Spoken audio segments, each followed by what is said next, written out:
So today I have with me Francis Sills. He was born in 1974, earned an MFA from Parsons School of Design in New York, New York, and a BFA from Syracuse University in Syracuse, New York. His work has been exhibited widely throughout the United States, and he has been included in recent exhibitions at the Gibbs Museum of Art in Charleston, South Carolina. Francis currently teaches as an adjunct professor of painting and drawing in the studio art department at the College of Charleston. His oil paintings are grounded in the perceptual-based realist tradition. The artist works directly from observation in nature. He deals with the intricacies and challenges of working from observation and the sustained experience of intense visual scrutiny. He does this to understand and to know his world. Sills' paintings are dense and subtle, revealing specific nuances of color, light, and form. Often the underlying geometry and architecture of the composition are apparent in the application of paint. His analytic thinking about structure and methodology still is evident in the finished work. His most recent series of paintings and drawings depict the evolving landscape of his garden and home in Mount Pleasant, South Carolina. The work is at once personal and universal, an observed world of nature, home, and family.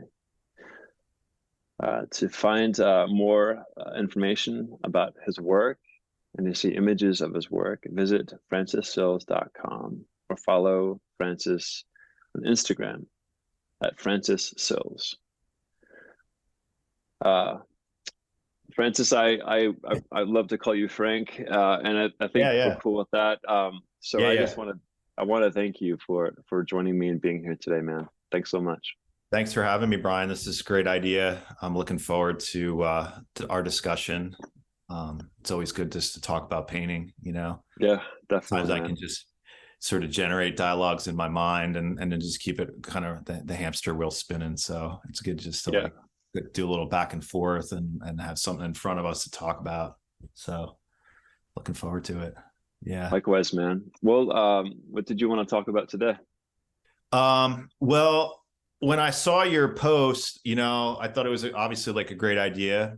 And I just tried to like bring up like what I usually am thinking about at the time and, you know, things that I talk to my students about. And one of the things that I really try to emphasize is this kind of like figure ground relationship. And it's always something that I'm kind of like looking at while I'm painting and drawing.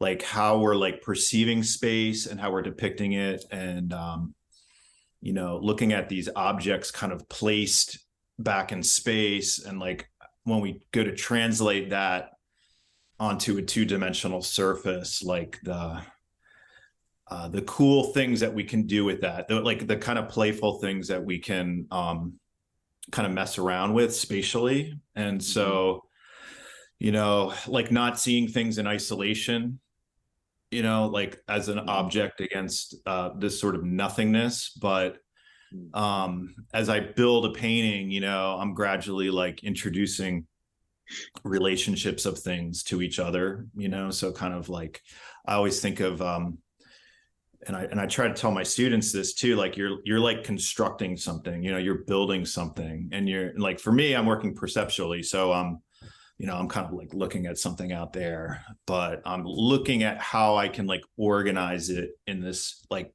you know, going from out there sort of like through me out into a two-dimensional surface, piece of paper or canvas.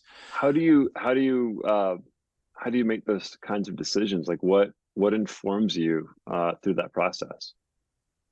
Well, usually it'll start with like, I'll see this sort of the image, right? And working from perception, you know, that'll be something, you know, usually when I'm working outside in my garden, I'll like, you know, I've been doing this series of like floral flower paintings. And it's something that catches my eye, right? There's something about it, like the relationships of colors or textures or shapes or something. And I'll kind of like just start with that, you know, and It's usually something that I'll like keep returning to, I'll keep looking at it. So I'll figure out like there's something there to like interest me somehow. Mhm. A lot of times I'll actually like take a viewfinder, so I'm kind of like looking through a rectangle at like, it starts out with like framing, like how am I framing it? Um, Mhm. Mhm. and so I'll go through like an adjustment period with that, and You I'll mean kind you of, mean it you mean like in terms of how like you arrive at the ratio of that rectangle? yeah, or like the Okay. parameters of like what I'm going to represent. Okay. Okay. Um, I always think of that. That's like the tricky part about working like outside in the landscape, which you probably experience too, is like you've got this like huge space, Mhm. I'm like part of the space as I'm in it, and so how am I going to fit it into something, like Mhm. that. And you do some cool stuff with like bending the space, which I think is really interesting. But anyway, with the kind of the most recent work, I'm just trying to figure out like my relationship to the thing, to Mhm. the, whether it's like a grouping of trees or some plants or something, the motif basically. So a lot of times it's like me like moving like closer or farther away and kind of positioning myself. Um, but actually when I start to paint, I start to dive into like the smaller intricacies of that, like the spaces in between things, Mhm. Yeah. which I don't get that on like the first, like that first recognition of like the painting, right? Like those are the things that kind of like follow afterwards, when I start to do like a deeper dive into what I'm looking at. Yeah. Um, so you know those those like decisions in the beginning kind of like inform, like will keep me like holding on my interest level, right? Like the interest level's got to be there, like has to sustain me through like the whole painting. So a lot of times like I'm kind of like looking at this bigger one that I did over the summer, and it was a fairly large painting in my backyard, um that I worked on over like maybe like 5 or 6 weeks. And it was kind of a monster to work on because of the scale. It was like maybe like 40 by 50 inches of the canvas size, and I Yeah. had this thing just Yeah. like set up in my backyard, and it was so big that I didn't move it, like I just kind of like I like left my palette out there. I think I took the painting in periodically, but I had my easel, I just like cover it at night with like a tarp, so but it just started out with like this tree, this like redbud tree, and then there was like a banana palm in back of it, right? So there was like this sort of like superimposed. And I started getting into like all of these like the spaces of like looking through the branches of the tree and trying to get like the banana palm. And I think the cool thing about like some of the paintings that we're going to talk about and the things that I'm thinking of is like what happens when I change like my focal, like what I'm focusing on and how that's like translating into the painting, right? So I'm Mm. dealing with kind of like negative spaces, flat shapes. Mm. With this one in particular, like the light was changing, right? So I was working on it for a couple hours at a time, and like the light would change. So there would come up, like, oh, coming up around 1 o'clock is when the light's going to hit this part of the plant and it's going to explode with like this yellow green, So it was kind of like tracking that and then like putting it down. And then I dealing have with like, to I have to yeah, interrupt you real quick, because you said something that that really struck me. You were talking about depth. Like it sounded like, or like a spatial relationship between you as the viewer, or as Mhm. the observer, the participant, and and these spaces, these areas, or these things that you were observing. So when you talk about, uh and recognizing the quality of that relationship between where you are and where the thing is, Right. and experiencing that, right? Experiencing that, and this in one sort of spatial reality construct, right? Something that we can actually move through and understand in that way, and then translating that on a flat surface visually. How you said something earlier about understanding your relationship to the subject. So, like,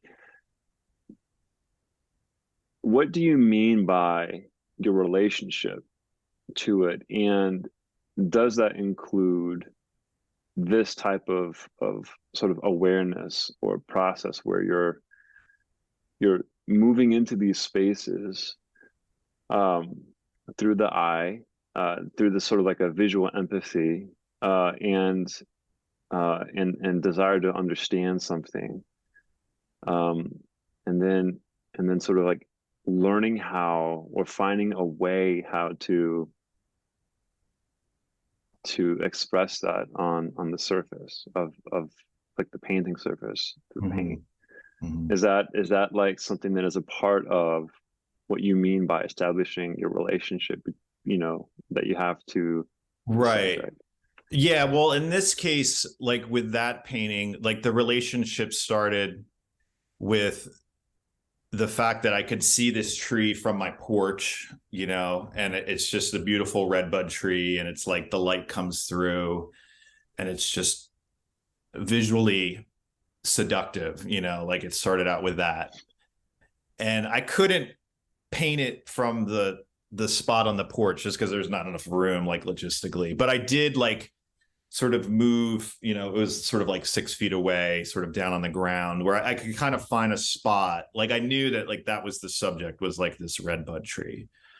Um, and so, I have to kind of like logistically, like, I don't know what the scale, I don't know. I just wanted, like, it's interesting, the relationship of myself to the tree. Like I wanted it to be actual size, like the sort of the actual size of the tree away from me on the canvas, so that sort of determined like that sort of that big scale. Mhm. um but that's something that's kind of interesting to think about, and maybe I'm not conscious of it too, like I'm maybe kind of think about that after the painting is done or while it's going, but like I'm like, oh wow, like the tree in the painting is the same size as I'm seeing the tree from like this spot right here, Wow. So you you were know, using like a 1-to-1 ratio in terms one of to one scale. ratio. Yeah. Wow. So Wow.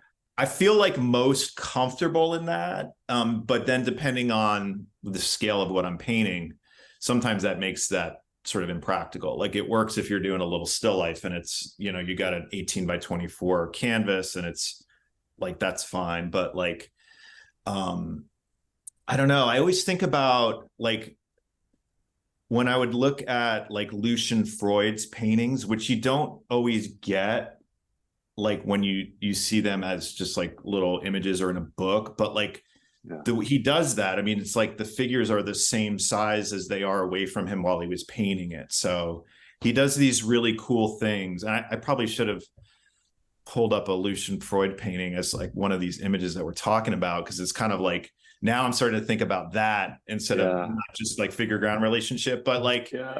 Well, you kind of like, maybe we can do that later. yeah, we'll Maybe we do can like a pull it part up. two. Yeah. Yeah. Yeah. But where you're like standing in front of the painting and it's just like, the figure's life size. And then you've got like this floor that's like Yeah. dropping down, and it's like Yeah. he's doing this weird, like, but that's because that's what he's painting, like the floor as he sees it, as he's like looking down, like at Yeah. his feet, like while he's Yeah. doing the painting. And you don't get that kind of stuff when you just see the image. So, um, I don't know. I'm really like interested in that. So that's why I like working like big like that. Like, but sometimes the practicalities of doing that, like actually in the landscape, which you probably know is like hard to do, right? So you got to lug Yeah, these big paintings out and, it's really the whole hard. Yeah. setup. I could do it in my backyard because I could just leave all my crap there and then just cover it up and then come back the next day and not have to worry about it. Um, but yeah, then with that painting, like, again, I started getting involved in these little like pockets of space. And just like there was this space between the two trees, right? That like sometimes depending on the light, like I would get this sort of like atmospheric distance and I would try to like employ sort of like painterly tricks to get that right, like so things are going to get sort of vaguer or bluer or lighter in value to kind of create that space. But then because the light was changing so much, like all of a sudden these things would like slam forward, Yeah. and so like Yeah. how do I deal with that? Like, like maybe I just start painting those things in, like the sort of Yeah. like the flatness versus the depth. Um, and so How do you deal with that? I mean, it sounds like it sounds like you're dealing with like part of what you're using to make these like formal decisions on the canvas, like in the image, uh, is it's almost like you're using these real time changes that are occurring like right. while you're actually painting from the subject, as a way to like kind of make these decisions formally. Is that right? Yeah, it's sort of like it's kind of crazy. Like when I think about it, like I'm like, why am I painting this thing that's not it, like it needs to be more stable for me to paint Yeah. it, but like I Yeah. kind of like the fact that it's unstable. I mean, it takes a while like into the painting to like get into the nuance of that, of like, oh yeah, here comes the shaft of light coming through, like I Yeah. need to nail that color and I've only got like this 10-minute window to do it. And then it's Mhm. like sometimes then it's sort of gone, but I've I don't know. It's kind of like a balance between the staticness of certain forms, like with, and I keep looking over here because I'm looking at the painting, but the branches are not changed, like the trunk of the tree wasn't changing, but like the things between the spaces of the tree were changing and like the leaves on it were changing.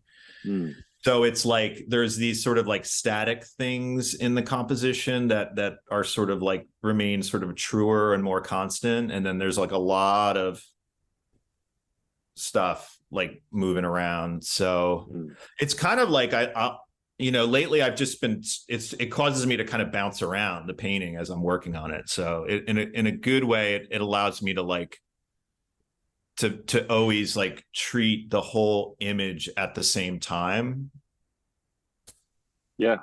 canvas. Yeah. So But it sounds like as you're doing that, you are making these decisions to advance the painting, um, in these like tiny spaces, yes, like yeah, in right. So it's like you're it's like you were, which is a really interesting thing because it's almost like it's like how do you hold the life, the activity, the vitality of the entire painting as it's developing while simultaneously being so engaged in these like very specific, like intimate moments, these right. concentrated moments. How do you do that? That's the challenge, I think. Yeah, because it becomes a really fragmented experience as it Yeah. goes on, the longer the painting goes on. And it's like, so I'm kind of like always sort of like zooming in and zooming out and, trying to see like the whole image, but then also these little pieces. And then sometimes I will pull it into my studio and kind of just look at it as the painting. I remember doing that a couple Mhm. times where like trying to it becomes a like I want it to be unified a unified image, and like unified in the sense that like the way that I'm having a unified experience of like being in the space and kind of looking at it, you know, I want that to somehow like translate into that two-dimensional representation of it. Um, but it does become about like an accumulation of moments in the in the final painting, you know? Mm-hmm. Mm-hmm. So I don't know. And what is it that like when you've been with the painting for a while and you've been working on it for a while with the subject, and the painting is advancing, and you know, the form of the image is developing, when you make the decision to walk away from the painting, um, what is it that you are hoping to accomplish, with the painting in that state? Right. I think I want it to evoke in me the same feeling that I got when I first saw the motif to paint it. Right. Like it won't be the same thing, but it'll feel the same way to me. Like there's Mm-hmm. something about like there's an equivalency Mm-hmm. of like excitement, like it's resolved enough that I don't know if I can do anything else to it, but it's got something that intrigues me like the first experience that I had with it. So it's Yeah, kind of it's come sort of full circle, but like in a I different, like like that. it's the same but different, you know. It's the same image that I maybe had of it, but like I had to go through this like weird cycle of like looking and building and erase, you know, blocking out or whatever, working and wrestling with it basically. Mm. It's like chasing the first kiss, man. Right. Right. You know, Yeah. Yeah. Well, do you like feel with that like you've painting, like the painting with the tree, like what I like most about, and I feel like I should send you the image or something that we could like put up. Like I don't know if I could find it right now, or unless you want to pause this. But like what stands out to me, what caught me were the two trees. But in the final painting, it was like this like fuchsia pink flower that I put in. That's like in the lower right. That was almost like I painted that in like the first or second day, like really quickly, and like everything that sort of like makes the painting for me, like it kind of like locks it together. But it wasn't my like initial impetus to paint the whole scene. yeah, yeah. So Do you feel like do you feel like you get it? Like, do you feel like you arrive at that state where it does the painting does sort of capture, um or the painting leaves you with that feeling, you know, the sort of the magnitude of that experience at the same level as you experienced it when you did? if the painting is working, yeah, I think it does. Yeah. Not Nice. all the time. Um, but when it feels like right and done, it has that same sort of intensity for me, you know. Yeah. And it's this interesting idea of like, which I think like some of the images that I sent you, like this idea of like finish, like it's not always about like finish. Like it's, I don't know, it's like this elusive thing because parts of it, like the part of that bigger painting that I love the most was like, I mean, I did it in like 10 minutes. Like I just was like, you know, and I just Yeah. dropped the color in.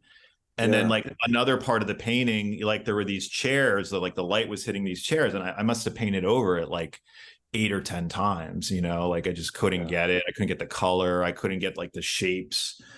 And I finally like I kind of worked through it, but it's like this weird, you know, like to kind of like segue into that Cezanne painting. I mean, it's like such a cool painting because there's so many different like, and a lot of like Cezanne's work, there's like the ones that I like the most are like the quote like unfinished ones, because like you can kind of see him thinking in the painting. Like it's like there's this like level of like focus and attention on certain parts of the painting, and then parts that are sort of like blocked in quickly. And like we'll never know like whether he meant to work on them longer or, you know, or whatnot. But I think it's kind of cool. Like I always like look for that kind of stuff in paintings when I see it, you know, like this Yeah. level of like paint application, like finish, like also you where you can see where like the artist maybe got something on the first shot versus like the 12th time, you know, like had to kind Yeah. of paint over it over and over and over again, you know, because this Yeah. wasn't, you know. So I don't know. Yeah. Well, it's interesting to think about the way that Cezanne was developing his ideas and his paintings, especially chronologically, from when he really began to sort of sort of establish that vernacular that he was using to visually represent what he was experiencing. And though he never, and I don't think he, from what I've read, he never quite felt like he was able to get it. You know, he certainly did arrive at uh, a shorthand uh, application, if that's really the right word to use, but to sort of express these ideas, you know, or express his experiences. So like, you know, those works that were unfinished, it's like he got to a place where he, in some sense, you know, it's like you have to build it up and work it and overwork it, you know, to really understand what it is within that system or systems that's really going on. Like, what is the heart? Like, what is the, you know, like what are the organs of that system? You know, what are the elements that give it its vitality? You know, and like in this sort of essential way. And that's what I meant by shorthand, is that sort of like he sort of through this deductive, you know, process, arrives at something that perhaps he felt was more essential. And I think about that, like with a group like Radiohead, you know, and all the work that they did in developing, you know, their sound, and their music. And then I think of like the project The Smile, you know, and how that's in a way like a reduced form of what Radiohead was doing, in a sense, Mhm. like more essential, you know. And Right. right, and it's and I'm and that's really intriguing to me, you know. And I think Baltus was doing that too, like in his later works, you know, Right. like we get like Yeah, I a can see sense of that. that, right? Yeah. Yeah, yeah, Like how yeah. do you like you're like how do you describe what you like your level of like finish in your paintings? Because I know you sort of labor over them, but they don't look labored. They look like fresh. Like they look like a one shot painting, but they're not, you know, like they're I can just by the paint application, you know, like there's this constant like sort of layering, but like the image just there seems to be like this really delicate sort of like freshness to the way like the like your images like appear. So like how do you Mm. go about like deciding what when to stop a painting or like when to leave something like in an earlier state versus like a more reworked state? Mm.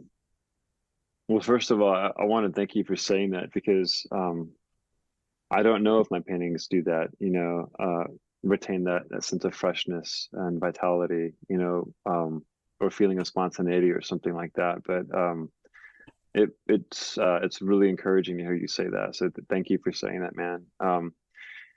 Yeah, I mean, it's cool because I was reading some really wonderful recordings by Philip Guston, and it was uh, what was it? I think it was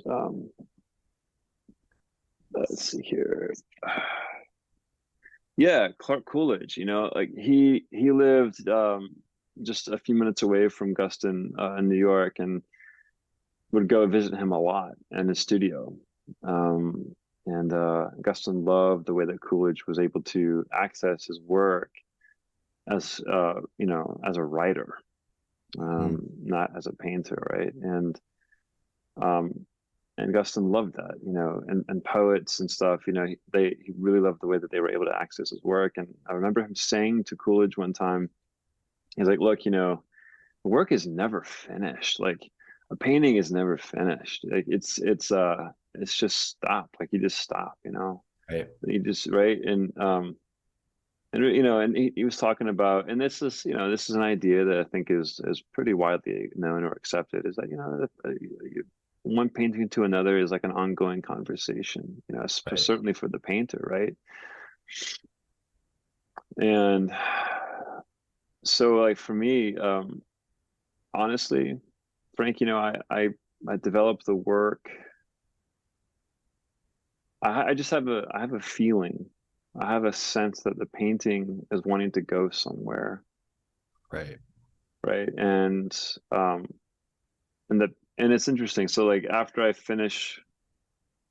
I'm through with the subject, like and like on location, which is when I feel like the painting has the image is developed enough to advance in the studio. The painting takes on a momentum and a direction, a life of its own. And so I participate in ushering that forth, like Mhm. I want to be, sensitive and sort of like really empathetic to where the painting wants to go. And so as I develop and I'm really thinking about the form, the form of the image, the form of the painting, and how it develops and how it needs to grow and how it needs to, sort of like articulate itself. And as that happens, the narrative, like the content of the image is formed. And so, they certainly, the formal decisions inform the concept, like the idea of the image and vice versa. It's a real back and forth kind of thing. Um, and I seem to work on the painting until two things happen. One is that I take it as far as I can take it, uh, and while doing the very best that I can to arrive at the the fullness and the fullness of the idea and the sort of essential qualities of the idea that the painting wants to bear or wants to have. Um, and the second thing is when I do not sense that there's anything else I can really do to it that I'm Mhm. aware of, Right. that would really enhance it or add anything Yeah. Like at that time. significant. Yeah. In that Yeah. moment. Yeah. But there are times, dude, there are times when, a few months will go by or a year or two. Dude, there was this painting I started in 2015. I was teaching at Mount Gretna Hmm. School of Art, and we were, painting out there, and I started this landscape out there, and it took me 6 years, six, yeah, I think it was 6 or 7. It was either, I think it was 6 years, 6 years to really arrive at the place that that painting initially wanted to go. But Right. what it needed was something that I couldn't give it until 6 years later. Mhm. And that often happens with my work too, Right. is Right. um which is kind It's of like like you. why it's Oh, like like why I was I was gonna say, go like, ahead. you're Go taking ahead. the lead and then like the painting leads you, and then like you have to get into the position of like taking the lead again with the painting, right? Like you're kind of, Yeah, it's kind of like a dance, it's like you yeah, like a exchange. dance. Yeah, that's what I was Yeah, thinking of. Yeah, yeah, sorry to yeah. interrupt. No, it's great, man. But it's so like that painting I was telling you about, the one that I was making when we last worked together, like on Yeah, yeah, location. That painting is the reason why I haven't killed it yet, right. is or destroyed it, is because there's something in it that I know. I know it's like I know that there's something that will redeem that Mm. that painting. I don't know what it is. It's gonna take but I sense it'll take a little bit of time. But I can be patient with them, and I'll just, I've been working You're on more other patient than paintings. I am, I think. Yeah, you that's sitting on something for like 6 years. I would have Yeah. been like, I'm gonna tear this thing off I the scratch did, dude. bar I and did. I did. I repaint it had. or something. I did. So I mean, I Oh, didn't. it went back and it went to like deep storage type thing where you, Yes, like yeah. it. So I have paintings that are like in deep storage, man. They're like on Okay. ice, right? And Yeah, yeah. Deep you freeze know, it. Right. deep freeze these things, dude. And there are times that I'll take them out, and just because of what's going on in other works, I'll just say, Right. well, this one's got nothing anyway. I'll just throw something crazy on it and do something Mhm. whack it with it. And I for a moment I dare to be daring, and oftentimes it doesn't work, but it allows me to pursue something. It kind of gives me the room to sort of feign courage, and like really pursue something artistically that I feel like needs to happen, Right. for my process. But and then if it doesn't work, but it allows me to move forward in my other paintings, in Right. in a way. So it's they serve a purpose, and like the one that I started when you and I went out together, like that one, I really feel like is going to do something at some point, uh, when I have the ability to like participate in that, and I have to kind of help make that happen. But man, right now it's like I look at that painting, and it's just like, nope, Right. Yeah. not Well, it has to not like right now. ripen. Like the painting has to ripen and like you have to ripen at the same time so that you Yeah, sort of like, like line up together. So you're like, yeah, that's a yeah, cool way to think about it. But yeah, it's like sort of like as you work on the painting, you kind of build it up and it has like a history to it and it starts to have its own life, and it might not be resolved, but it's still like it's in this sort of like limbo mode where it maybe needs some changes, but you as the director or the lead dancer or whatever is not clear on like what that path should be, but it's still got yeah. like a little kernel of something in there. There's this, this it, the art, this, it, this discussion just made me think of like this moment. Have you seen Braveheart, the Um, Mel Gibson movie? He's like Scottish, oh, and the Scottish. Yeah, yeah. William I did Wallace, because I and went to Scotland. Yeah, I watched it. Not like pretty recently within the past couple of years. Yeah. yeah. Well, there's a moment where the English, they're like, they've just instilled this archaic, like this, terrible, brutal law, which is like something like first, like knights' first rights or something too. So the English knights had, by law, first rights to, um, the Scottish bride, before the consummation of like the actual, wedding, the wedding night, the English knight would have rights to the bride. Mm. And the whole idea was to try to breed out the Scots. It's just terrible, man. Right. Yeah. Brutal stuff. Brutal stuff. And so it comes to pass that there's this wonderful wedding, and the guys are celebrating, everyone's like dancing, and there's like, musical instruments playing, and all of a sudden, like the English show up, and they've got like their armor on, these horses and all this stuff, right? And they come with like their power and all this and everything, and then all of a sudden, you know of course, the husband to be flips out, and he's like, there's no way I'm letting you take my wife. Like, I'm gonna die, protecting her, and like trying to, you know protect her purity, or whatever it is, right?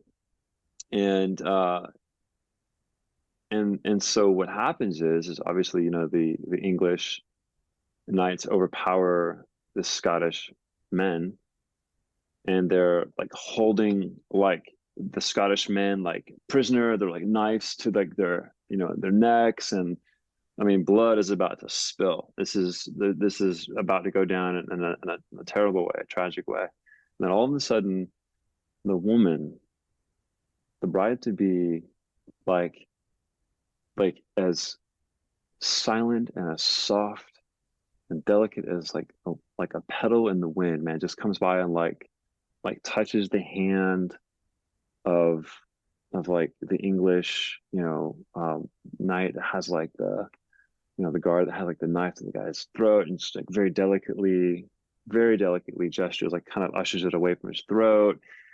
And it's like she sort of moves around and through these like men that are about to kill each other, and very delicately just like subdues them and calms them. And what was closed off all of a sudden opens up. Hmm. And yes, this thing is going to happen, but nobody dies. No blood is spilled, Hmm. And that's what I feel like can happen in a painting, where it's like the painting can just close. It can get so closed off and so resistant to what the painter's trying to do, to where it's almost like a violent resistance. And Hmm. and it's almost like, as the painter, you get to the point where you want to try to force your way in and like just start just just like violently kind of like spilling the blood, that painting, and just like and just going after it and stuff. So sometimes that's necessary, but other times, like, what is needed is that delicate kind of touch where you can sort of find a way to enter into the painting where it opens up, and the resistance sort of like it yields, you know, um, to like receptivity, right? And you can kind of enter into it and like really begin to move around in the painting, and begin to change things in a way that is much more harmonious, you Right. know. And so that's oftentimes like in the work I've learned, like, because I used to be a very forceful, almost like a brutal kind of like painter, where I would like undo everything over and over and over again, and just like, with the brushes and like just destroying stuff and building and like tearing down. And I still do that from time to time when it's required, but I've learned to approach the painting in a way that's a lot more gentle too, you Yeah, know. a delicacy of like Yeah, a receptivity to the experience and like what the painting is ripening into. yeah, yeah, Huh, interesting. yeah, Very cool. yeah. I feel like Shoot. that's the subject has totally changed from what I was initially talking about, like figure ground relationships and stuff like that. But Yeah. that's cool. Like whatever, wherever it goes, right? Like being Hey, receptive. well, I mean, we're still Yeah. talking about relationships, man. Yeah. Yeah. It's the same thing, but it's like in a different way of talking about it. Yeah, Interesting. yeah. So do you want to get into these images? Oh yeah, let's talk about that might be a good segue. The Cezanne painting was like, I mean, it's my favorite painting, my favorite paintings, but you should have it. Yeah. Madame Cezanne in the Conservatory, I think it's called, and it's at the Metropolitan Museum in New York. And I always try to check it out when I'm there. Um,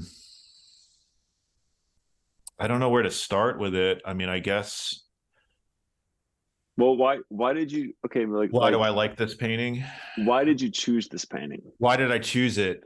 Yeah, or this I image think rather. it's probably one of the Cezannes that I know the most because I've looked at it the most and in person too, which I think we were like kind of talking about this a little bit before the recording started, but like the fact that like, paintings are these like tactile like things, they're objects is sort of like objectness of it. I mean, so they're sort of like images too, but like, the thing about I love about this, I love just the presence of the painting and like, there's a lot of, I think there was even a show about Cezanne's portraits or something, but like that, a lot of times there's this interpretation that like his figures look sort of like cold and and distance, and maybe there's like an emotional distance going on here, but I do think it's such a like beautifully sensitive painting to me of his wife, Mm. um or his fiance at the time. I don't remember sort of when he did this. Is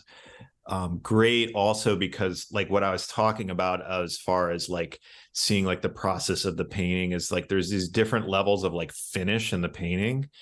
And like I love it when I can kind of like see an artist like thinking through their painting. Like the painting is just like this residue of this like experience they had in front of the subject matter, you know? And like so like can you see the toggle on my like my cursor? I don't know if that records, but like on I her can't see it. hand, you know, I see like it. I where see it. it's like raw canvas, you know, and there's these Yeah. spots like up here where it's like just the bare canvas, you know, Hmm. just like gesso. And then you can even see like some of the initial, like probably like pencil lines.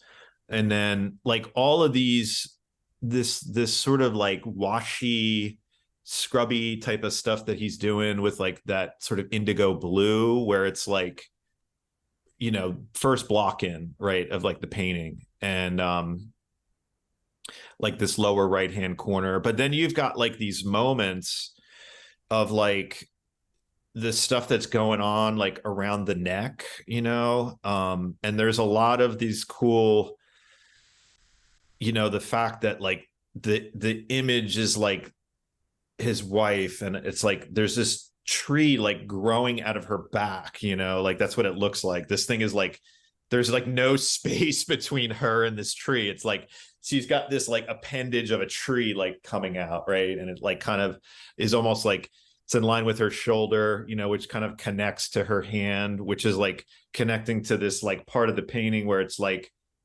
there's nothing there, you know. It's like it's not even like really painted, like where her hands are coming together. And like you've got like this weird, like the back of the chair is like mashed up against her arm, you know. So like there's these Mm. weird like spatial compressions that are like going on, like they don't make sense, right? And like the way that like the body and the dress are sort of like outlined, they're really like flattened out, right? Like there's this Well, sort of that's two I dimensionality have to to it. interrupt real quick, Frank, because that's actually really that's an intriguing thing you said.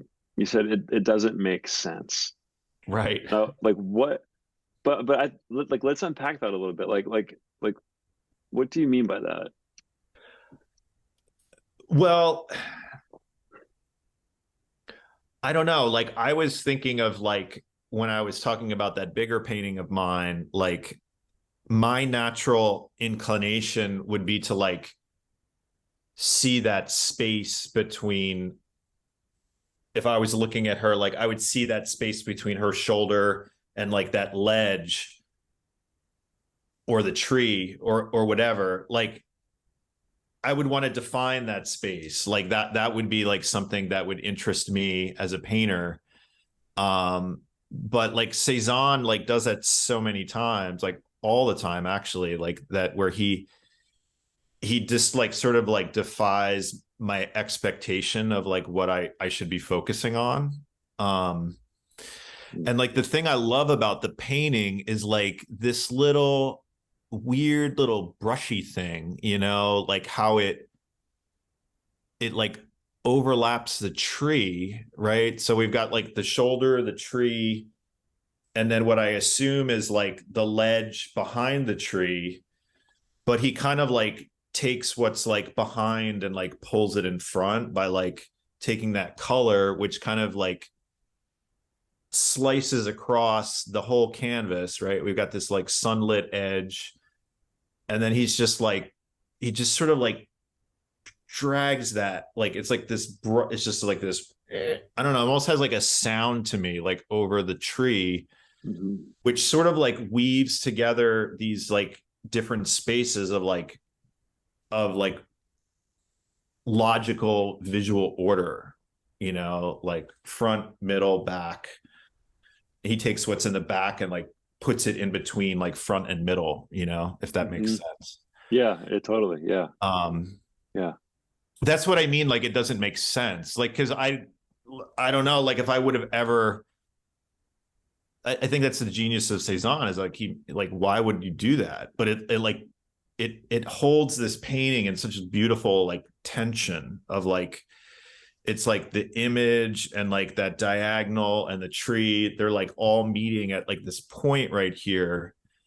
And it kind of like, the painting never becomes like stagnant. It's always like this sort of like, it's allowing my eye and like my mind to like move through these like thoughts and visual like phenomenon of like a circuit, you know. So I'm like just like circuiting through this thing, like, because that little mark, you know, like takes me to the shoulder, takes me to this great like gray color, and then it's like I slide down and I'm like, why is this color in her, like she must have like a glove or a sheer glove, and it's like, but it's like the same color that's here, like in that little space of her Yeah. arm, like it's Yeah. repeated in like the hand, but then like if I follow that down, it like brings me to this like raw canvas of pencil lines where I'm like, why didn't he work on that hand more? And like, but if I tried to visualize that as like being more like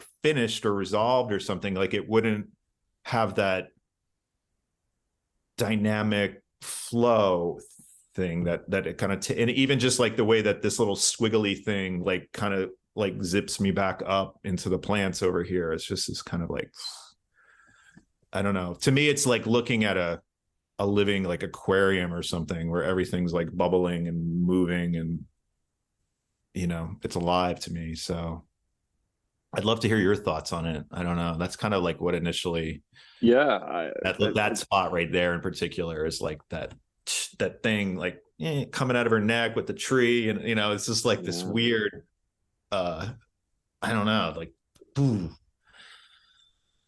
Hmm. Well, I mean, hearing you describe it was really great. I really enjoyed that, and it actually reminded me of the way that you described what it was like to to engage with that subject visually that you were describing in the painting that you had made in that really large painting. The way that you describe like your engagement visually with the subject, how as time sort of like, as from moment to moment these changes occur, and it like grabs your attention and it moves you from one place to another, and there are some things that are constant, and then there are other things that are variable or subject to change, and then those changes lead you to other things, and it's like you're like in small spaces and you're in big spaces, and it's like you're moving forward and you're moving back while all the while remaining stationary, like all the while as the observer you're still in that one spot, but really you're all over the place. Really, you're like inside that tree. You're moving through it, you're moving behind it, you're moving like over it and under it and in front of it and to the side, and it's like the way that you are experiencing that visual moment is really more like, in a sense, like visually what Cezanne is giving us here in this painting. Mm-hmm. And I love that notion of like, well, it doesn't make sense, like how, like how is that? And it's like the wonderful thing about it is that he finds these ways to, I mean, in a sense, he's breaking with his academic rigor, his training. He's Right. breaking with like these classical systems, that in a sense were kind of imposed upon him as an art student. Yeah, and I don't mean to make it sound like it was like a malevolent thing. Like these are important things to learn, but I just think it's wonderful how his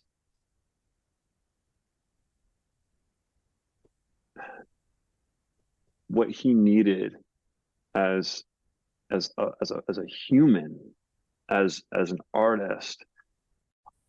I think my microphone just died. Can you? Okay, I can hear you. Yeah. All right, good. I'll just have to switch. But what he needed was something that those systems could not provide, Right. because what he Right. was experiencing was, one, I feel, more powerful, more alluring than what those systems could could mimic, could provide for him as a means of expression. And because those systems weren't making sense, because they weren't lining up to what he was seeing. So in a way, like, I was thinking about this as we were talking about the Cezanne painting. I was thinking, like, man, every one of us has been told in some sense, whether overtly or subvertly, through all different forms of media and all different kinds of, we've been told how to see, Mm-hmm. and in doing so, we're not really paying attention to what's there. Right. Right. To what our eyes are telling. Yeah. What our eyes are actually looking at. Yeah. It's like we're approaching our visual world with like so much Preconceived notions of, yeah. Mm-hmm. Yeah. Because I'm looking at this right now and it's like, why did he, like, what is this weird thing coming out of her ear? Like, why wouldn't he want to isolate her head from the background that way? Like he's seeing something back there, like intersect the head or connecting to the head. And like, I still don't even know what it is. I don't know if it's like something that was in her hair or if it was like something back there that he's like, again, like let's smash that forward into her head. Cause it's like tying, it's like a shoehorn to like get me to this chair right here or to this hand, it's like the color is like boom, boom, boom, but like there's this, there's like no hierarchy of like importance for him, I think, like the pot and the portrait to him are like of equal importance, like this little pot in the background with the little spindly leaves and stuff, like it's, I don't know, it's just wild stuff. Every time I look at Cezanne, I just think like how, and this is after looking at it for over 100 years, like I can't imagine like what people were like, oh my God, like what is this? What's going on here? Mm-hmm. Uh, Yeah. Yeah. cool stuff. Yeah. Well, I mean, it's interesting because, the system of values, that in a sense were sort of governed by, or maybe instituted, substantiated by his desire. They like so okay, so looking, imagine looking with the power and the intention and with the attention that Cezanne brought to his visible reality, his visible world, and how he engaged with it, and how he participated in those experiences. The level of attention, the level of intention that he brought to his visual experiences were such that it's almost in a way, it's almost overwhelming. Yeah. It's almost like To so be in that state. Yeah. so engaging that it would become it would be like it'd be like being caught by an undertow that just completely disoriented you underwater, and you don't know which way is up. It's like, and it's something that is so all encompassing that it would feel like utter chaos. Right. Like that there's no order, there's no system of priority, and I feel like that one thing that I love about Cezanne is like his willingness to venture out as an artist, as a painter, in a way that was so true, well, not true, but maybe in a way that was aligned with his nature, with his sensibilities as a painter, as an artist. That he accepted that chaos. He went into that chaos and he found ways to bring order into it. Right. you know, and so like,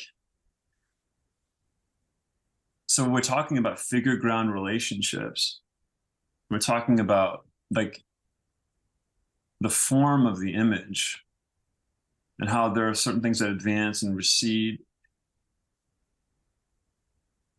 Cezanne, I feel that I believe that Cezanne had to have been experiencing this sensationally Yes. first, you know, Yes. and then was responding to it, you know, through his paintings. And so maybe what was going on is that he was experiencing something that was so utterly different than what he was told to experience, what he should be experiencing as a painter, right? That Yeah. that he had to, in a way, deconstruct the systems that he had learned, and reconstruct them in this new chaotic, frenzied context, this new world, this visual experience that was crazy and energetic and overwhelming, and but he stuck with it, and he was obsessively faithful to it, Right. and was able to find ways, because when you look at the painting, like, the painting holds together. It doesn't necessarily, to me, it doesn't feel like fractured or fragmented, but it reads as a Yeah. Yeah. whole. It reads as a whole, Yeah. right? And Yeah. so it's like, Everything's like webbed together. It's like yeah, yeah, crystallized, yeah, right. So, regardless of finish, regardless of those little like blank spots in the canvas and all that stuff. well, it's like the blank spots themselves have like a formal role. Like, they Yeah. really Yeah. serve the painting. I mean, they really do, you know. And it's like, it feels like every moment is intensely considered and deliberate. Like, I don't mean to say that he labored over every single movement, right? Because we know that that's like the death of painting, you know. But like, Right. but more of the Yeah. sense of like he was responding and engaging, but was also had this level of awareness that as he moved through the painting, as it developed, he was making these decisions and deciding to leave the canvas Yeah. as it was in its original state, or deciding to reveal layers of transparency, you know, paired with layers of opacity, and building up form.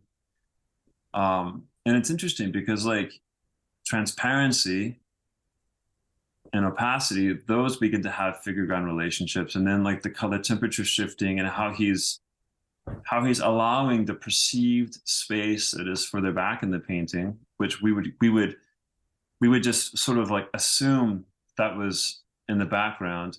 All of a Mhm. sudden, it moves on us, and it, Right. you know, it like a good wrestler, right? It like moves in a way that is totally Yeah. Like unexpected. it flips Flips, around, right? flips Like around. Yeah, the washiness of her dress like should recede, and then and then this is like a lot more built up, like the paint like around her shoulder, and like so he like flips that script of like that expectation of like what should be like, no, the face should have the built up paint and the describing the cheekbone and the nose or whatever to like make that come forward, but he it's like he kind of like flips all that stuff on yeah, us, which is like really cool. And it's like the idea of like the dance, like leaving those blank spots. Like I feel like he was so in tune with what he was doing. It's like that moment where like the painting just was like, no, you don't need to cover up that's those spots like right there and there and there. Like it needs those like visual like resting moments.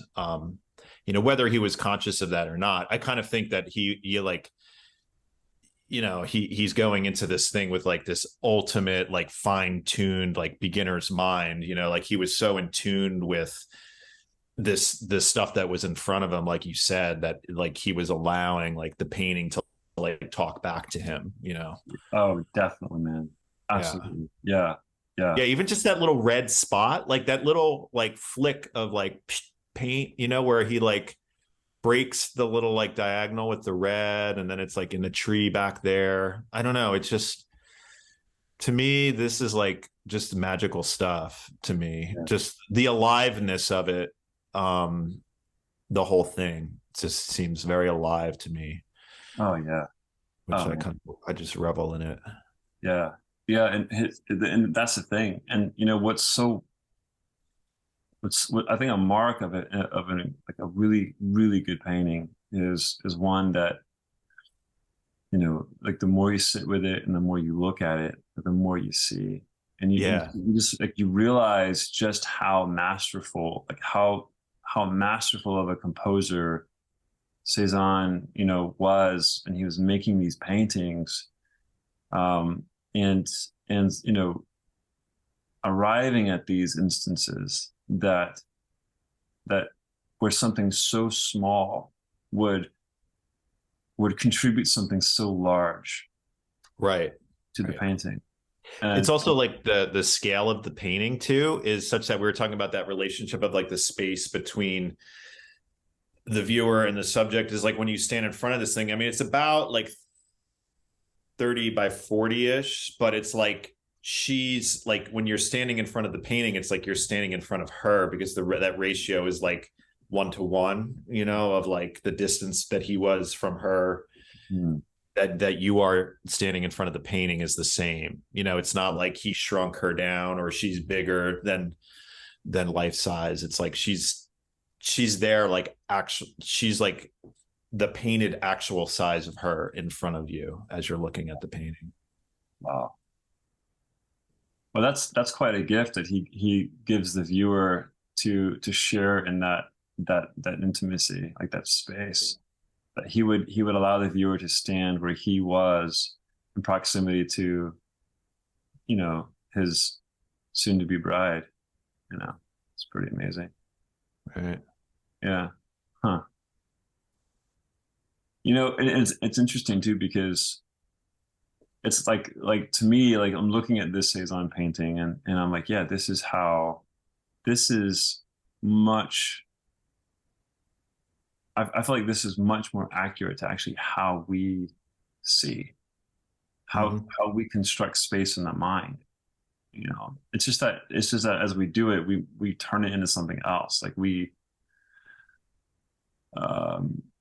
take the absolute chaotic and wild experience of our visual reality, and we conceptualize it into these like nice and neat little, like, you know, modes, you know, of being and of existing. And it's like we're missing the we're missing the magic, right? You know, and just the miracle of the awe and wonder of, yes, of missing it, and of the seen world, right? Yeah, and so paintings like this, man, like what an incredible invitation this is, you know, to remembering, like, oh yeah, like this is what it's like to experience the visual world, you know, right, in a sense, right? And so, man, yeah, and what a gift this painting can offer, right? And especially a gift for other painters, you know, because, you know, why not depart from these systems that we've learned, and you know, just in utter abandonment, go off and, you know, interact in this chaotic visual world, you know, full of awe and like terror, and find our way through it, because there's absolute unparalleled beauty in that, and mystery, you know. This always recharges me when I see it, when I go to New York and I'm in the Met. I'm like, I gotta go see that painting, because I don't know, it fills me with that, you know. That's beautiful, man. It's wild. It's wild. Love it. Yeah. Shall we move on to we can. Yeah, I can talk about Cezanne for another 2 hours, but let's do the Stanley Lewis one. Let's talk about that, which I haven't seen in person, but I've seen some of his paintings. But I found this one and I thought it was cool. I mean, I love, and it looks like you might be a little bit more informed about this, but I mean, I know how he kind of constructs his paintings, and I think this one's on paper. But this telephone pole, how this thing kind of becomes this like access point here, right? So we've got the image of the telephone pole, but it looks like he's got like has sort of like joined two two sections of either paper or like there's like a seam right here as it goes down. So it's like Mhm. this pole kind of like hits the structure of this like end of the fence post, but then it kind of goes through the painting and it's like this spine, right? Like Yeah. this idea of like this sort of like this skeleton, right? And then we've got all of this other stuff like just sort of like swirling around, like with the paint application and like these wires and stuff and like the just the wires, like the different like intricacies of like how that's represented. Some of this looks like, it's sort of like slathered on, and then some of it's like thinner, and then some of it looks like it's like razor thin. And like, since I haven't seen this one in person, I don't know if that's like the paint has been like, I'm looking at like, especially like here, like where like he paints like the sky, like forms the wire by like he's painting the negative space rather than the wire. He's painting the stuff behind the wire to like define that line coming in. And then he's also got like this kind of like these little like cuts, right? These like tactile sort of like cuts that are again like reminding me of the surface of the painting. And then like this spot up here, I mean, unlike the Cezanne, like we don't have too much.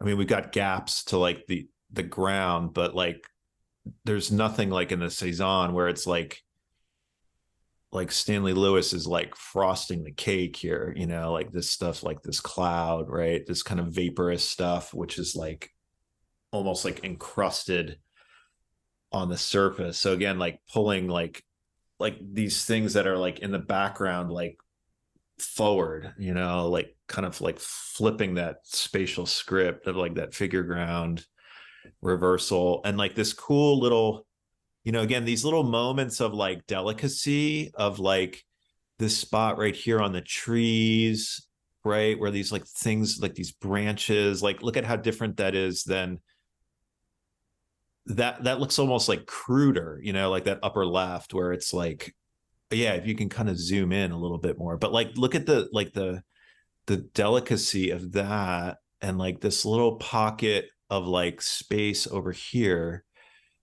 right? Like these little like he kind of like goes into this, it's like a black hole or something, like in the space of the painting. And then you've got this weird like this almost looks like sloppy or something, like in the upper left, but it like, I don't know, just the way that the whole image like functions, like it's not sloppy, it's so like calibrated.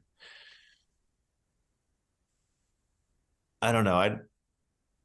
And then like this, like some of these lines are like incised in the paint, right? So we've got like again this kind of like painted line versus this like incised line. So like this relationship of like the figure ground kind of reverses our expectations of what we're meant to be seeing. um I don't know, those are the things that just like popped into my head when I saw this one. But the main thing was this pole here, how that pole goes through. Like it doesn't make, again, it doesn't make sense, but it does make sense. Like it's almost like counterintuitive or something. I don't Yeah. know what Stanley, your thoughts are on that. You probably have had more experience with him than I have. I've never met him, so. well, yeah, I mean, I've had some experience, man, and but not nearly as much as a lot of other painters. A lot of painters have fostered really wonderful relationships with Stanley. And they've been able to like correspond with him and like like really get up close and look at his paintings. Yeah. Yeah, I would have loved to have seen that show at the Betty Cunningham Gallery. I know. Yeah, I've only seen a couple of him of his paintings in real life, but yeah, he had that big show. Like I think it was last year. That Yeah, I almost wanted to go to New York just to see it, but it didn't happen. Yeah, next time we should go. Yeah, road trip. Road trip. Yeah. We'll get like a little puddle jumper and head up there. Yeah, totally. But yeah, I mean, Stanley, he's one of my favorite contemporary painters. You can see that. Yeah. Yeah, I mean, like he's a force, man. He puts so much into his paintings, and the level of ambition is very, very high. Yeah, it seems like it's like an archaeological dig that he's like embarking on when he's like doing these paintings. Like literally, like yeah, excavate. He excavates. Well, and the interesting thing is like he excavates while building up. Right. Yeah, no, I've seen like that where he does like there's paper towels or paper like kind of embedded in the paint. So it's like you're looking at these things from the side and it's like, it looks like a slab of like the earth has been like cut out, and like put up on the wall or something. But yeah, that's all like built. And then, I find it interesting that like that sort of building up and then like cutting away, like that again, like this little gap right here, like this little, like these things sort of like open up, right? And these little, like visual like hinge points. Yeah. I mean, he has, his relationship to like the physicality and the language of surface is I mean, it's developed as it's developed as a product of his process and his temperament, as a painter. I mean,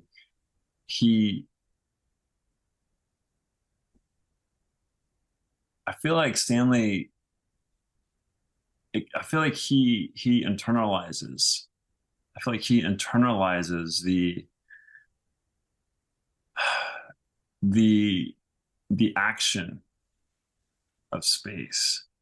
Right. Like he feels it. He can intuit that. He sees it, and and he understands it. And these actions are like, I mean, they're visible, but they're really like, before they're there. It's like you don't see it. You feel it in a way, but it's like it's so evasive that it's almost impossible to pin it down.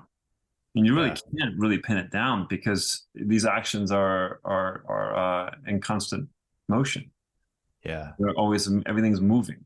And but he does in a way what Cezanne did, which you kind of pick your moments, and you develop them. And these spatial volumes that Stanley, that he sees, that he feels, like he's developing these very descriptive spatial volumes where you have forms connecting to other forms, and it's like a building to a street to the tree line behind it to the sky, and a building in the skyline, all while sort of tucked into this transparent volume where the edges are somewhat defined by the tree that is arching over it. And it becomes this one solid form, and the form itself is transparent, but the structure of the form, the geometry of the form is felt. And that has, like, the mass of the form is felt. The mass of space as a transparent geometric volume is felt. And it has with it its own energy. And that is the action. The energy, how it's enacted upon the forms that are around it. So it's the energy that forms it, and this energy that affects the other forms around it, and that's the action, that's the expression of that form. And Stanley, man, he's so good at articulating this and at structuring this, that it takes a long time to see it. Yeah. And there's so much of it that it's like almost unbelievable. Like, you're like, oh, like how is he able to paint in a way that was so dynamic, Right. while like holding it all together, you know? Yeah. And The stamina. Yeah. Like the stamina to keep looking. Like, I don't, as I'm looking at this, I'm like, why would he choose to paint this? Like, I don't, like, what was that impulse that we were talking about? Like, what was that initial, like, I want to make an image of this, right? Like, I can see like, oh, cool. Like maybe it was like the curve of that like fence going back into space, or like maybe it was like these two directional movements of like the curve with like the stairs going down. But then I'm like, he didn't even like paint the stairs, like if that was his primary purpose, like all of a sudden it shifted to like this little like hole of space that's like above this, like right here, like that, or like that little bit of like viridian green. here or Yeah, here? yeah, or like to the Like left of the left of the pole. Yeah, like that looks like so crazily painted, like like he's just so like locked into that like experience of like looking through that. And I'm just wondering what, like, why would he paint this? Like, maybe it was just as simple as like, oh, look at that cool pole hitting the stone pillar, I'm gonna paint that, or what, like, I don't. But again, he turns it into this like exploration and like visual dig, right? Like, he just kind of like, it's so dynamic of a painting. Yeah. I mean, yeah, it's like I'm looking at this painting, and Yeah, I mean, I guess that's why he's a great painter, is because he's doing that to us. He's making us like, wow, look at this cool patch of grass with all these colors and textures, and like, that's beautiful, I think. oh yeah, he has this. I mean, the way that he's able to, the intensity of his painting, I believe, like, it doesn't. I don't think the intensity of a painter's paintings will ever match the intensity of their looking. But Right. Right. right, but I believe that, like, so it gives you this sense of just how intense Stanley's sight is, like what that is like for him to look, and it seems like my sense, and I don't know this, I'm going out on a limb here, but my sense is that Stanley doesn't see these things all at once, but there's a sense that something is happening. There's a sense that it's almost like, whoa, did you feel that? Something's going on here. Like, did you, like, it's almost like in the corner of your eye or something, you know what I mean? It's like one of those things where it's like, wait a minute, something's happening here. And oftentimes, like, the thing that we think is the thing that's happening really isn't the thing. Right. There's something like a lot bigger going on. Yeah. But that's sort of like the doorway. That's like sort of like it's the portal. Right? That's like the invitation, to it. And that's one thing I think that, like Cezanne, Stanley is incredibly ambitious in his work, but he's also humble. He's really humble in his work, which I think is one of the reasons why he's able to access so much.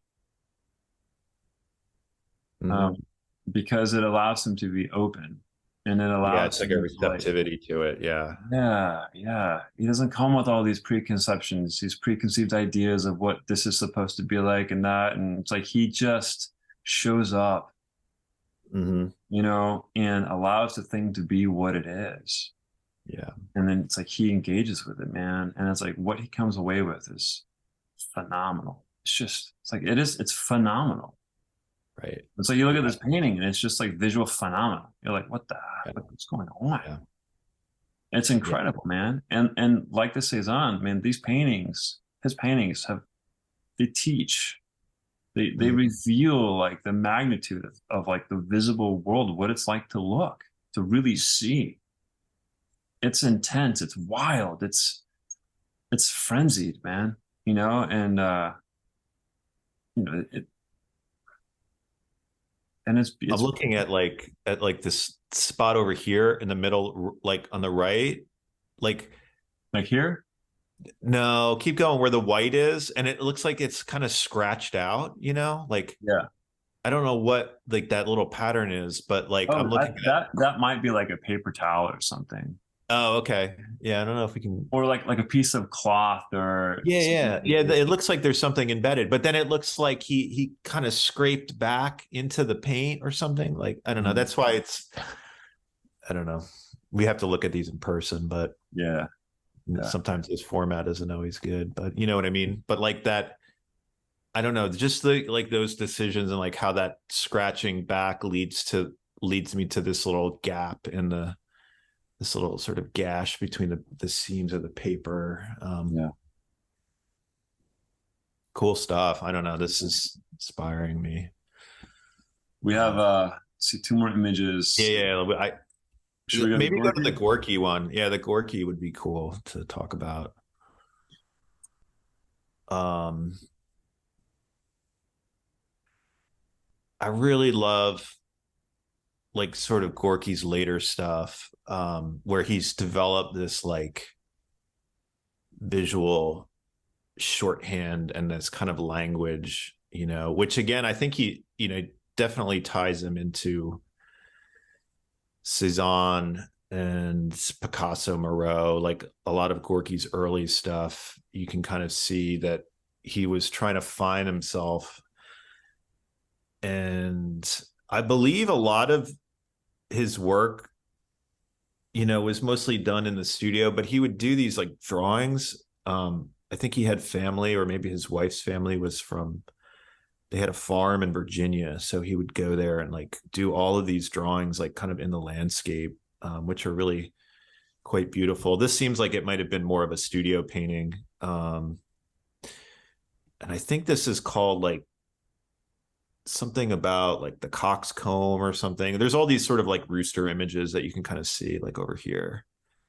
I don't know. Anyway, to me, it becomes about these sort of like syncopations of like color, like these pulsations of color, and like these again, like these things that he's playing with, these like figure ground tensions, right? Like things kind of like compressing versus like opening up, you know, things that like slide into the background, that things that are in the background then are like coming to the surface, you know. The same thing with like the Cezanne, where you've got this like brushy sort of white stuff, like what was happening like behind her neck, you know, like where, you know, like, oh, that should be like sliding into the background. But like he's reversing that, where like he's pulling what's like behind, you know, the quote figure, or like this red blob here, like, you know, these things are kind of like reversing our expectations like of spatially like what's going on. And these, you know, these little like pinches of form of like the, I don't know if my cursor's showing up there, but Yeah. the top, like the top where you've got like that black void, and then there's this sort of like white, yeah, like right there, you know, like these kind of like these these like tension points, right? Where again, like the Cezanne, like this thing seems so alive to me. There's this circulation going that's like on the surface of the painting, right? On the picture plane. Um up. And then also the space stuff that's going on the surface, and then this kind of like the reversal, the figure ground reversal, right? Mm-hmm. Mm-hmm. I don't know. I just really, I find it like Gorky. I saw a big retrospective. I think it was in Philly. It might have been about 15 or 20 years ago now, but again, he kind of like hits this place, and his language and his description of form and color, that just brought it to like another level. And you can see that he kind of like made all of this stuff that he learned from Cezanne and Picasso, Moreau, and made it his own. And I think that's why I mean, if you look at like huge influence on like de Kooning, and Mm-hmm. like Lee Sure. Krasner and Abex and like all that, I mean, they like, this guy was like their idol, and he was doing all of this crazy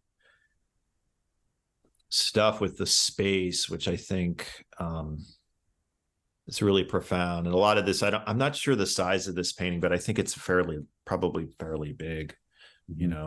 So you're kind of standing in front of this thing.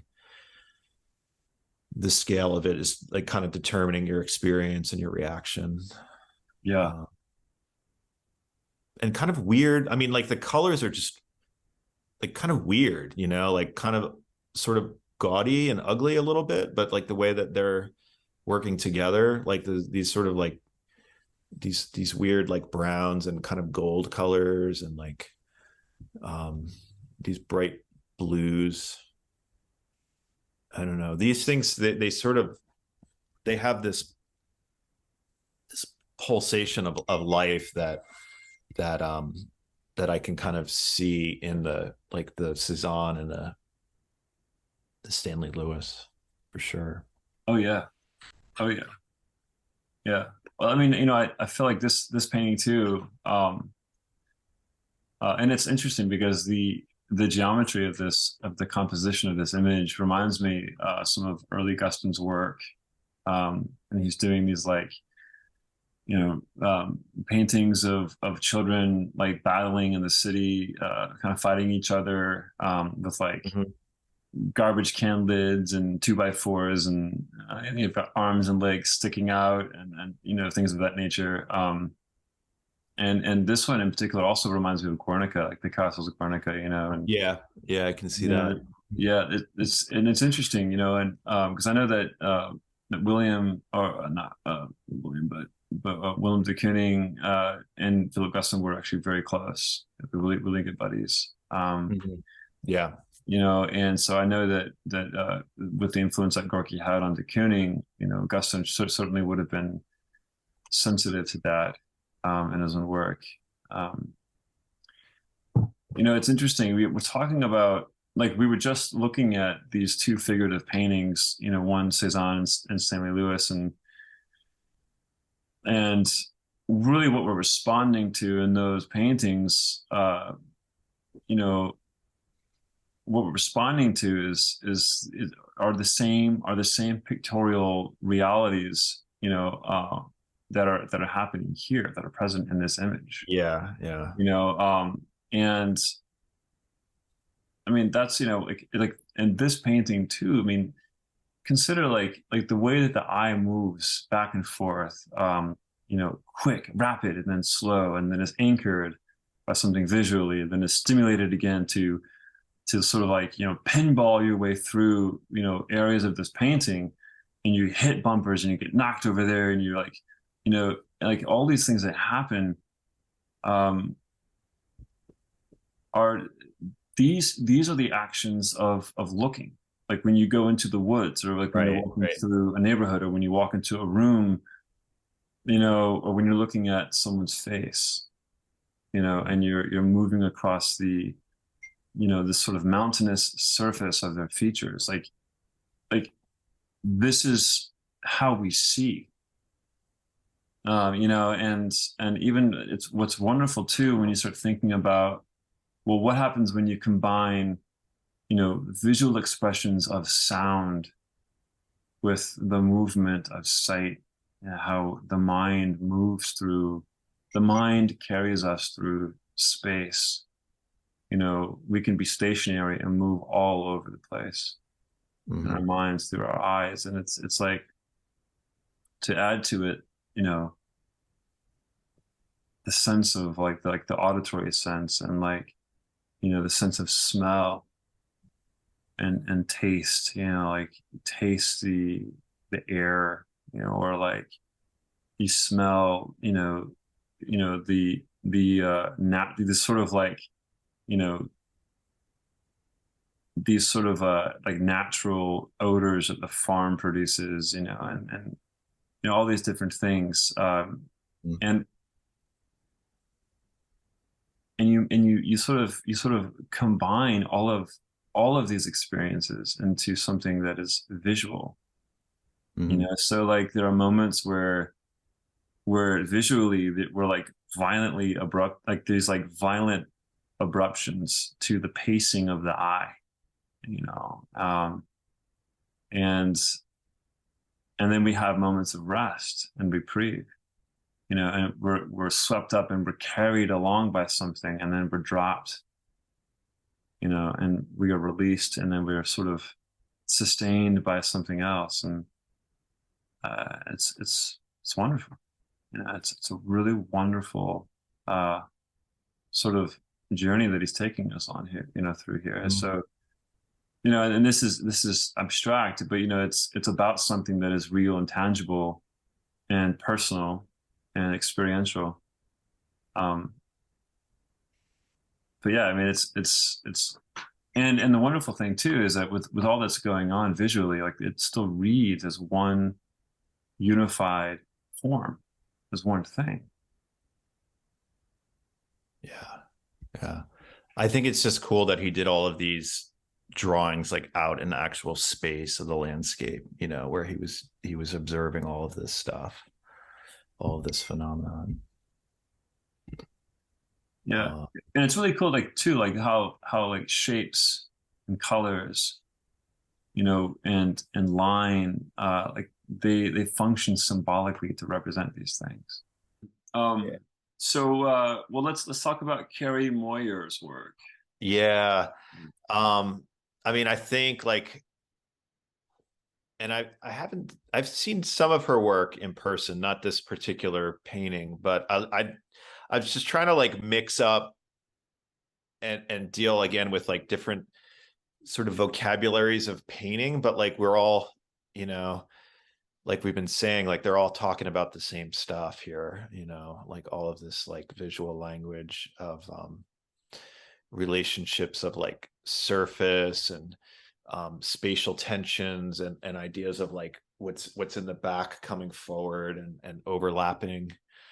And I think this painting is pretty large scale too, you know, like body size painting. But I love just the way that she kind of like layers and these goofy little these kind of like shadows and stuff, you know, like these little like cast shadows here where like you've got again these things sort of like these sort of stackings or this like hierarchy of like your expectation of what should be the order of like front to back, and then how she disrupts that expectation, like especially like sort of in the middle there where you've got this like cascading um like skins of paint like falling like sort of like overlapping some of these forms, and then you've got this kind of like layering of those sort of like yellow shapes, like again like bursting through like openings, and then how that like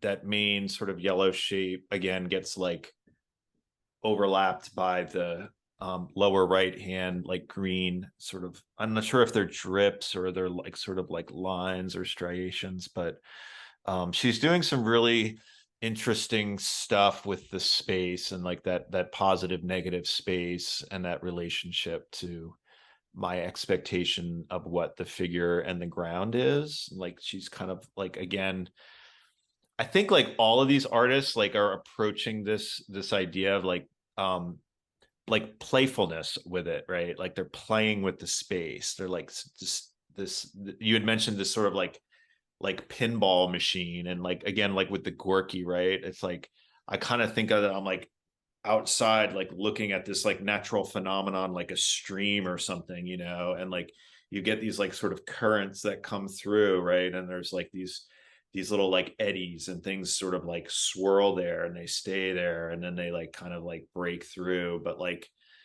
the main sort of flow is there as like the structure and the organizing principle of like the painting.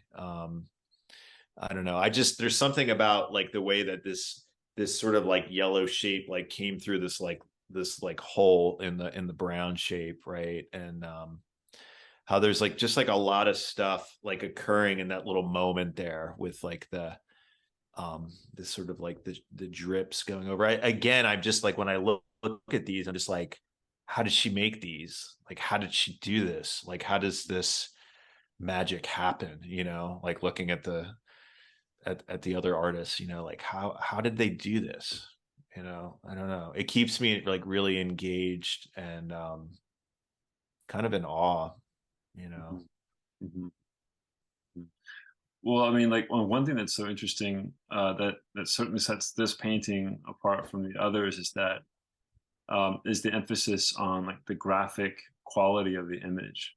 Right, right. You know, and I wonder because the other three painters that we looked at, we have a sense that they were working from life and like responding to something like in Yeah, real time, where this image in particular, it feels like the process is different. Like yeah, it feels definitely. like you're right, and that maybe like this came out of a series of drawings or like or just sort of began to form shapes on the canvas and kind of respond to what was happening formally, just with that kind of shape and rhythm um, and like texture and pattern and like areas of atmosphere.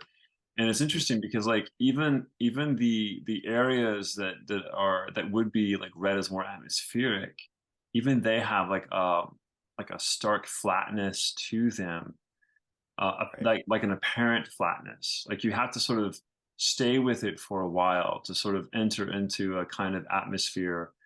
And it's like as soon as you do, then it's abruptly interrupted by like a very kind of flat and even sort of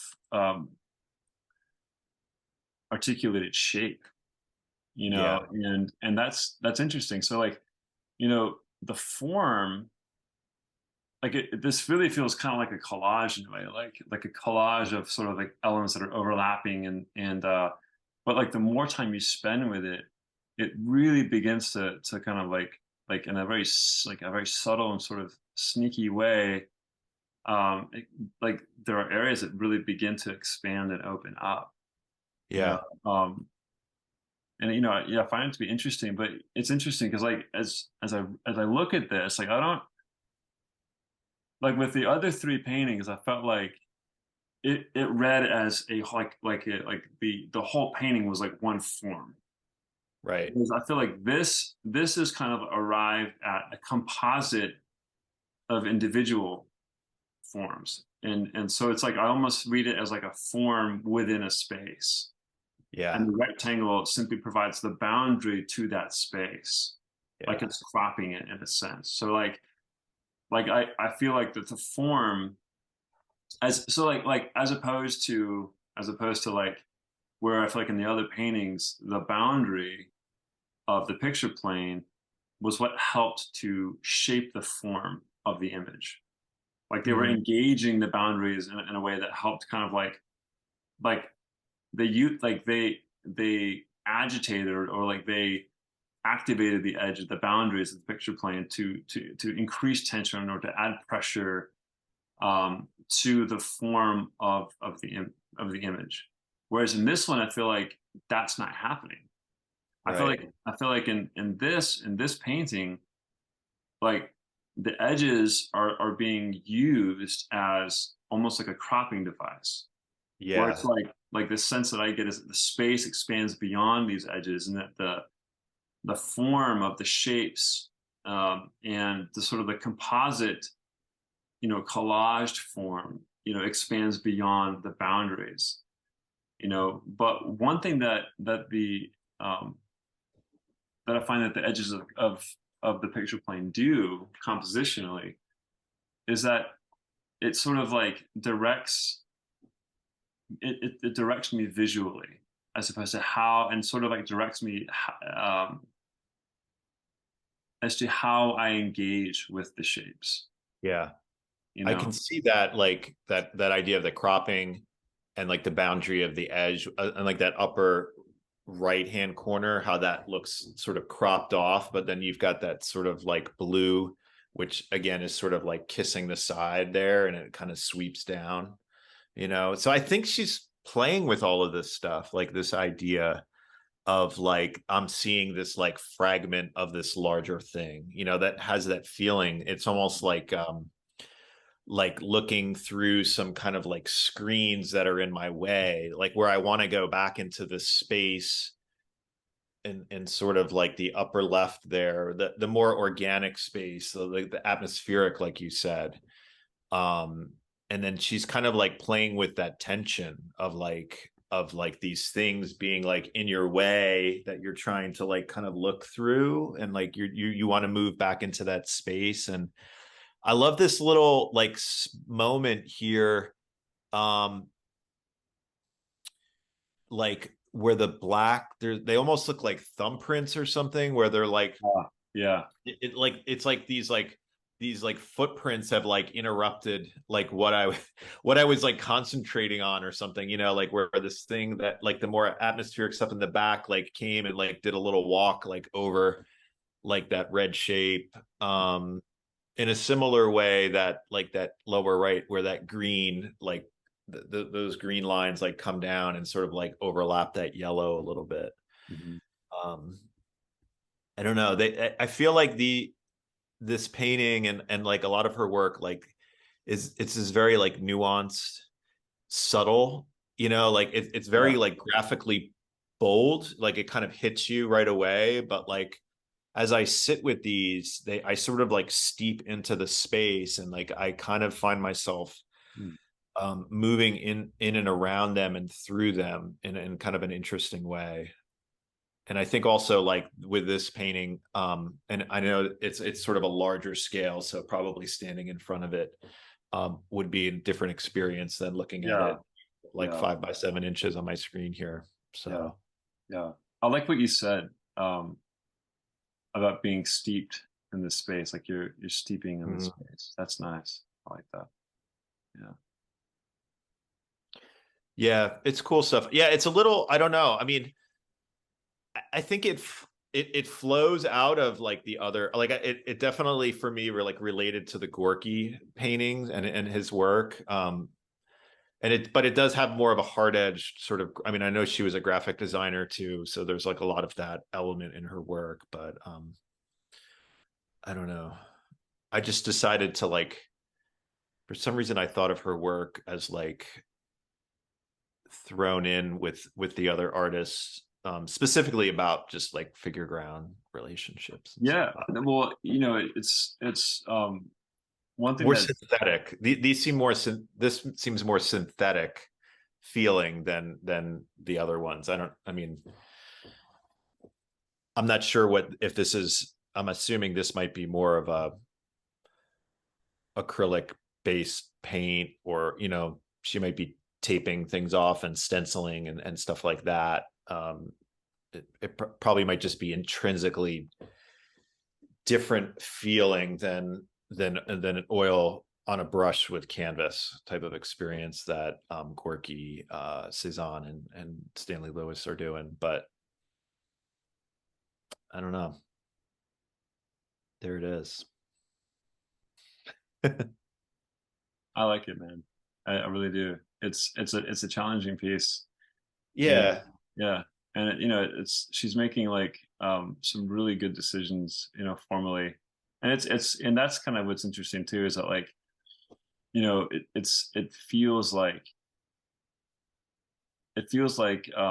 there's a heavy um like formal emphasis, you know, on this image, but not like heavy as in like it's not like a burden or anything like that. Right. But it's very like much in the forefront, um with like the design choices, you know, Mhm. and the function of the shapes, and like um but what really intrigues me is like when she breaks from like when she breaks from like apparent flatness, um to these areas that are like so expansive and Mhm. atmospheric, you know, chromatically. Yeah. Like, that's mysterious, you know, that's like Yeah. um The stains of the yellow in the yeah, background yeah, that fall back into that, you know, the white of the canvas. yeah, Yeah. It would be interesting to know if that white is like the ground, or I guess it doesn't matter. Like what is that, uh the tactility of that look like, the white, you know? Is it, because you can have a white that's that dissolves, or you could have a white that is like a wall, you know, like right, visually, like. yeah, that's right, yeah, yeah, yeah, And that would be another way to like play with that, right? Like where you're expecting the white to give you expansiveness versus like a white that like slams forward, you know, like how does that white function? I don't mhm, know. I haven't seen this in person, so I wouldn't know what's going on there with that. But yeah. And you know, yeah, I mean, one thing too that is difficult to get a sense of is like, it's probably better to get a sense of is like how the physicality of the surface, um like how that aligns with like the function of the image, mhm, you know. That seems to be like that seems to be something that would be really important for a painting right. work like this, you know. Like I wonder what kind of texture this image has. It feels like it would be quite flat, but like a smooth, even surface. But then I wonder if like I would be surprised by like, you know, like you were talking about these sort of black thumbprints or like footprints, you know, over the image, Right. if that has some sort of like physicality to it. Yeah, that's sitting there. I Yeah, know she has done stuff with like glitter and stuff in the paint, so that's another like this idea of like the refraction of something that's happening like on the surface, you know, like the and how that would change as you moved around the painting, you know, like how that would add to the atmosphere of what you're looking at. I'm not sure if those little dots are that, or are those dots sort of painted on to look like that, you know, right. and that might be another interesting kind of tension too. I probably know the least about her work of the three of the other artists. So questions, I don't know. Well, man, these were wonderful paintings to talk about, you know, Frank, Hmm. and thank you so much for Yeah, yeah, thanks for for like doing this. I enjoyed it. I mean, I could just keep talking forever, right? But we could just do a live stream from the studio, you know, but I got some painting to do and I got to eat lunch and all those things. But yeah.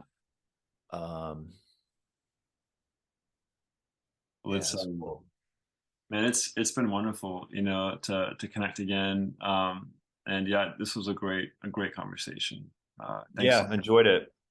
Well, let's get Um together soon. And we for will. Yeah, painting. we'll The do weather it. down here is like ridiculous. I know. It's like 65 degrees out now, so Yeah. that's cool. I want to get outside, and so let's make it happen. All right, man. Well, hey, give all my best to the family. We'll see you Thanks, you guys too. soon. Sure. All right. Bye-bye. Take care, man. Bye.